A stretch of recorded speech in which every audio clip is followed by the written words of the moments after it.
saya Yone Felgani dari kelas 12E. Pada kesempatan kali ini, saya akan menganalisis tentang kasus ketahanan tanaman kentang terhadap penyakit daun yang busuk. Jadi, kita diminta untuk menganalisis dua jenis tanaman kentang, yaitu tanaman A dan tanaman B. Kedua tanaman ini ditanam pada kondisi lingkungan yang sama, tetapi menunjukkan hasil yang berbeda.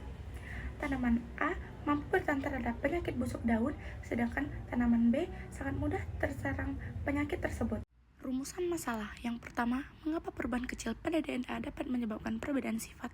Yang kedua, bagaimana gen tersebut mengarahkan sel untuk membuat protein pertahanan? Dan yang terakhir, bagaimana sifat ketahanan tersebut bisa diwariskan jika tanaman A disilangkan dengan tanaman B? Adapun tujuan dari pembelajaran ini, yang pertama, menjelaskan hubungan antara DNA, gen, dan kromosom. Kedua, menganalisis bagaimana perubahan urutan nukleotida pada DNA memengaruhi sintesis protein. Yang ketiga, menjelaskan peran gen dalam menentukan sifat organisme. Yang keempat, memprediksi pola pewarisan sifat berdasarkan analisis kasus. 5. Menyusun rekomendasi berbasis bukti untuk program pemulihan tanaman. Lalu, bagaimana hubungan dari DNA, gen, dan kromosom? Secara sederhana, DNA dapat kita anggap sebagai materi dasar yang menyimpan seluruh informasi genetik pada makhluk hidup. Di dalam DNA terdapat bagian-bagian kecil yang memiliki fungsi khusus, yaitu gen. Gen inilah yang berisi instruksi untuk membentuk berbagai protein yang dibutuhkan organisme termasuk enzim. DNA yang sangat panjang kemudian disusun secara rapat dalam struktur yang disebut kromosom. Jadi, hubungan ketiganya dapat dilihat seperti ini. Kromosom berisi DNA dan DNA mengandung gen. Setelah memahami hubungan dasar antara DNA, gen, dan kromosom, langkah selanjutnya adalah melihat bagaimana struktur DNA itu sendiri dibangun, yaitu melalui susunan nukleotida. Nukleotida adalah unit penyusun dasar dari DNA. Setiap nukleotida terdiri dari gula, deoksiribosa, gugus fosfat, dan salah satu basa nitrogen, yaitu A, T, C, atau G. Banyak nukleotida ini kemudian terangkai membentuk dua untai panjang DNA yang saling berpasangan dan membentuk struktur heliks ganda. Yang perlu dipahami adalah bahwa urutan nukleotida inilah yang menentukan informasi genetik suatu organisme. Kita dapat melanjutkan pada pembahasan berikutnya, yaitu bagaimana perubahan urutan nukleotida tersebut dapat memengaruhi perbedaan sifat pada tanaman. Perbedaan urutan nukleotida pada DNA akan mengubah informasi genetik yang dibawa oleh gen tersebut. Perubahan ini kemudian berpengaruh pada urutan kodon dalam mRNA ketika proses transkripsi berlangsung.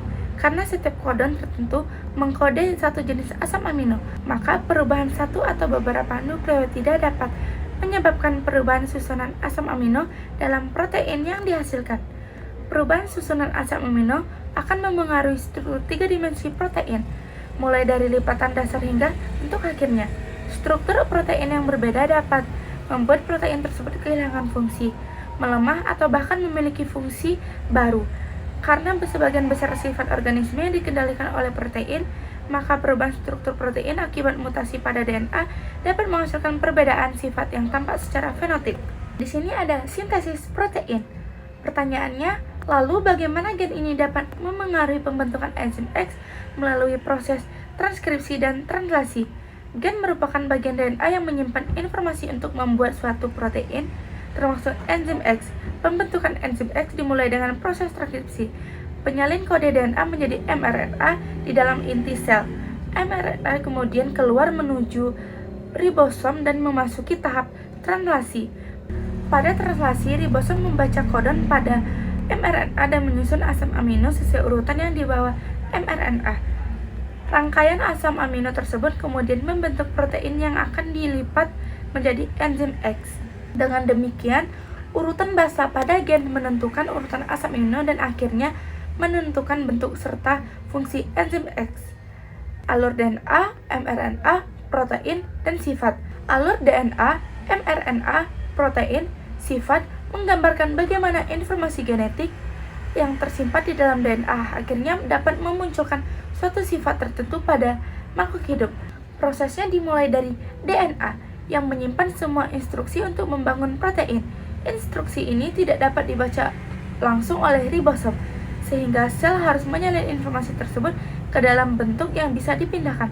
Tahapan ini disebut transkripsi dan menghasilkan mRNA yaitu molekul pembawa pesan yang membawa kode genetik keluar dari inti sel. Setelah mRNA mencapai ribosom, proses berikutnya adalah translasi, yaitu pembacaan kode mRNA untuk menyusun rangkaian asam amino menjadi sebuah protein. Protein inilah yang akan membentuk struktur atau menjalankan fungsi tertentu di dalam tubuh dalam kasus tanaman. Salah satu protein yang penting bisa berupa enzim X yang berperan dalam ketahanan terhadap penyakit. Pada akhirnya, kerja protein tersebut akan tampak dalam bentuk sifat fenotip. Misalnya tanaman menjadi tahan atau rentan terhadap penyakit.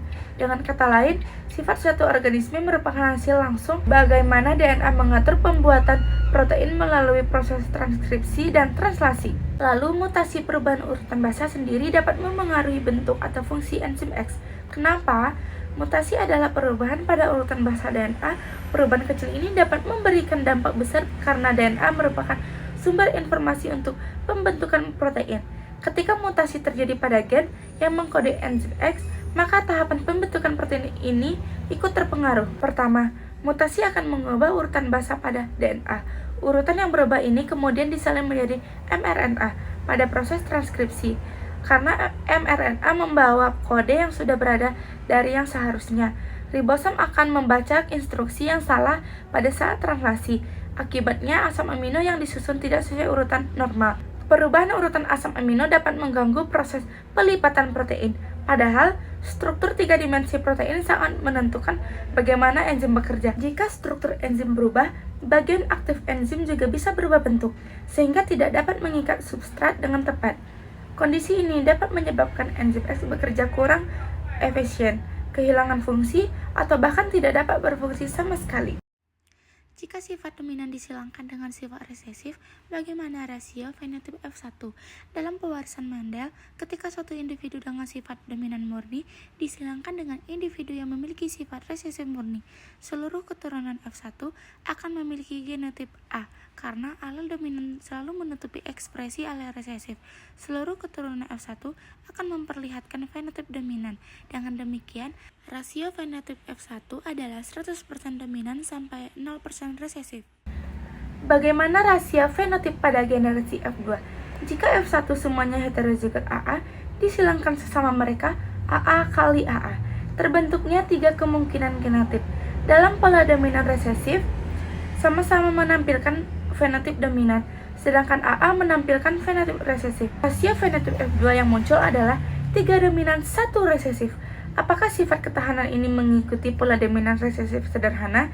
Jika kita melihat pola pewarisan yang muncul di mana seluruh keturunan F1 menampilkan sifat tahan dan generasi F2 memperlihatkan pola 3:1 antara tanaman, tahan, dan rentan, maka sifat ini kemungkinan besar mengikuti pola dominan resesif sederhana. Dalam pola ini, satu alel dominan sudah cukup untuk mengekspresikan sifat tahan.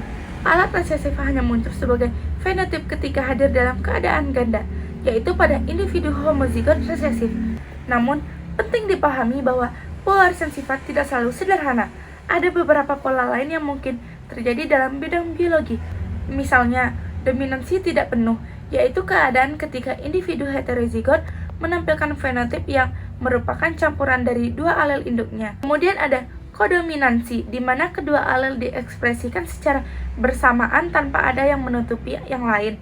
Selain itu, beberapa sifat dikendalikan oleh banyak gen sekaligus yang disebut pewarisan poligeknik. Ada juga epitasis, yaitu keadaan ketika satu gen memengaruhi atau bahkan menutupi ekspresi gen lainnya. Meskipun begitu, berdasarkan pola rasio yang muncul, kasus ini paling sesuai dengan pewarisan dominan resesif sederhana. Apakah tanaman A layak dijadikan tetua unggul dalam program pemulihan tanaman?